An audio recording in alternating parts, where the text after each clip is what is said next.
And just like we're going to learn how to do radio because Damian Barling is in the building. It's time for the handoff. Ooh. Dude, I did not. You were full Richard Jefferson there. That was crazy. No, wait till 6:00 gets here. You might see my belly button by the time I get to Janet Jackson. Oh, here tonight. we go. Come on. I'm gonna button it up one more for the show, but yeah, come 6:00. You come by that KSFM 10 tonight. It's just gonna be lower pecs and belly buttons. That's it's 104 outside, man. I'm hanging outside until Janet starts. Yeah, we ready, baby. Oh, no. Yes, sir. Can I show you a thing that Happy Ass Lizzie said on our show today? Yeah, absolutely. I think I take down 3 glizzies. All right, Lizzie. I see you, boy. Wow. Hey. All right, Lizzie. It's been an interesting show for you guys. Wow. It has been. Joey Chestnut not participating in the hot dog eating contest this year, which led to us talking about vegan meats and taking down meats and how many hot dogs could you eat and your throat muscles. And It was a tough go. This is a very eventful day on the Insiders. It was. Which suddenly has a new meaning to it. Man. And did you hear about the Kristaps Porzingis injury? I know you were in a very important meeting. Yeah. So it's interesting. So Tom Westerholm said they are not kidding when they called Porzingis injury rare. A 2006 study said there were just any links to the study. Said there were just 32 documented cases of a dislocated posterior tibial tendon in all of English literature. Oh my God. That is of course this would happen to Porzingis. Yeah.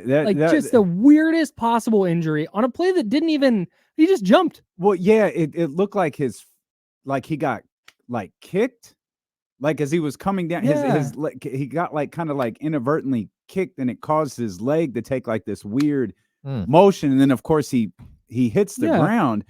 And he does that thing with his leg where you're immediately like, something just happened there. He's moving it.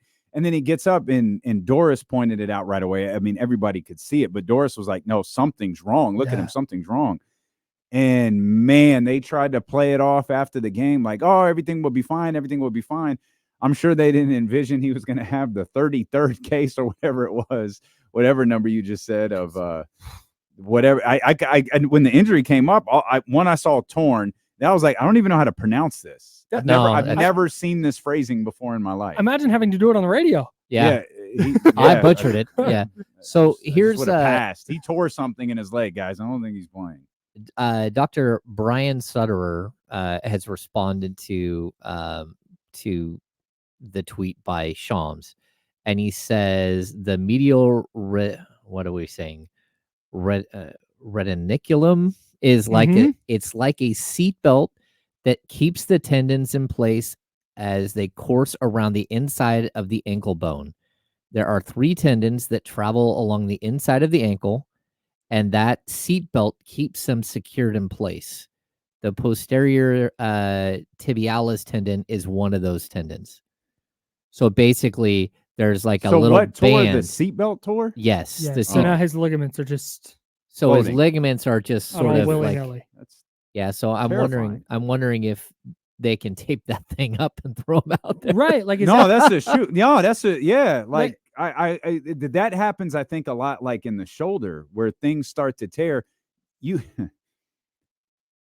can in a roundabout way tape things back together to get through a game or two. Obviously, it doesn't work long term, but you can rig things up to where, I don't know how you do that. You can control a lot with this when it's your shoulder. You can't you're really handicapping yourself if you're trying to control ligaments in your ankle moving around. I don't see this as a day-to-day thing. I don't see him. He's not playing again. Especially with a 2-0 lead. If Dallas wins tonight or tomorrow, excuse me, the noise will be consistent. If Boston wins, you've just got to, Porzingis isn't playing. This doesn't sound even remotely feasible to me. I'm curious, what are they even telling him to do? What is the? This feels like a surgery thing. Again, we don't know. It feels like to me when something tears, that's what you have to go do. You have to go back in and surgically put it back together.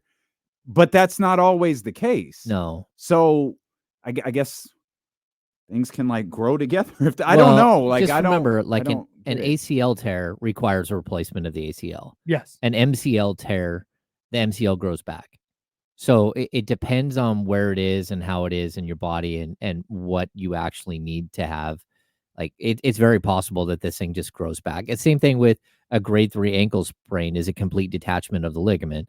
It grows back together. Like a grade 2 is that the ligament has tears in it, but it's not detached. And a grade 1 is that you basically stretch the thing out. So that grade 2 will grow back together quicker than a grade 3, which is a complete detachment, but the detachment in the ankle will grow back. So with the ankle, you just you in those grade 3s and up, you boot it, right? And you boot it to keep it in place. And that helps it grow back. So I assume Porzingis is at least got to be in a boot for now if this thing has any like chance to.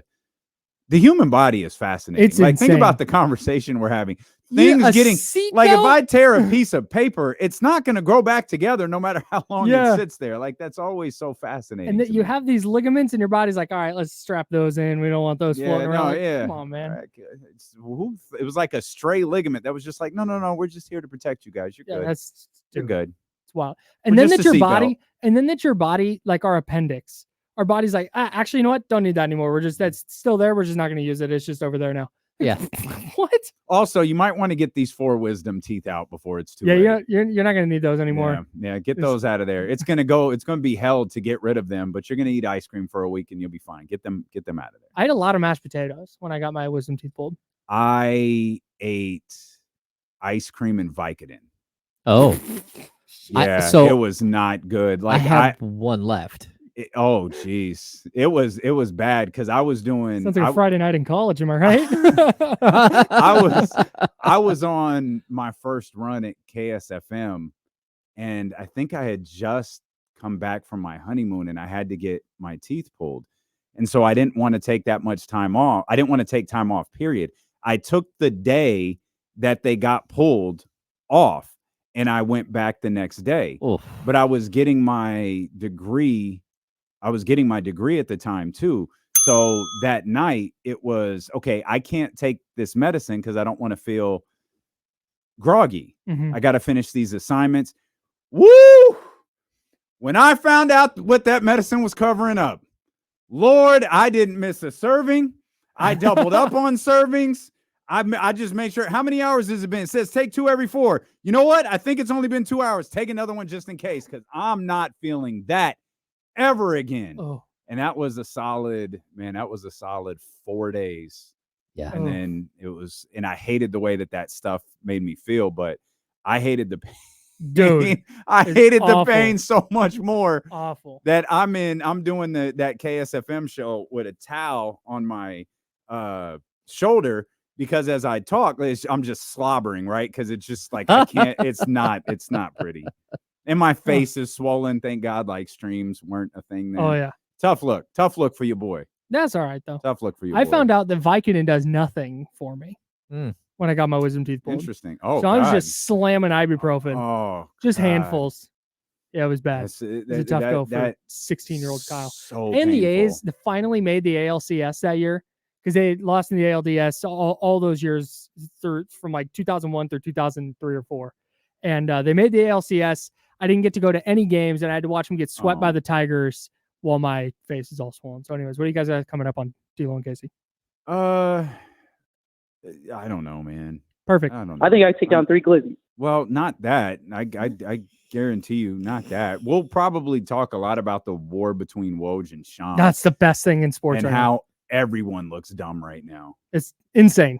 It's wild. I'm really incredible. looking forward to that. D'Lo and KC coming up next. That's James Ham. I'm Kyle Madsen. We're the Insider, sponsored by Jiffy Lube. We are back with you at 10 a.m. tomorrow. Until then, drink water and be nice to people. Bye.